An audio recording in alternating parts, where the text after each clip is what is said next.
আজকে আমি করতে চলেছি একটা ধামাকাদার চ্যালেঞ্জ। তো এটা হলো আমার বন্ধু সৌরভ। তো এ যদি বোতলটাকে 3 বারের মধ্যে একবারও যদি ফ্লিপ করে দাঁড় করাতে পারে তাহলে ও পাবে 200 টাকা। আর যদি ও না পারে তাহলে ওকে একটা ডিয়ার কমপ্লিট করতে হবে, আবার এই চিরকুটগুলোর মধ্যে দিয়ে। বেশি দেরি না করে চ্যালেঞ্জটাকে স্টার্ট করে ফেললাম।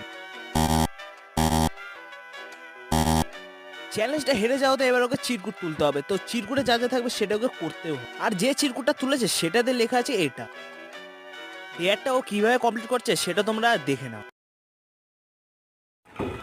হ্যালো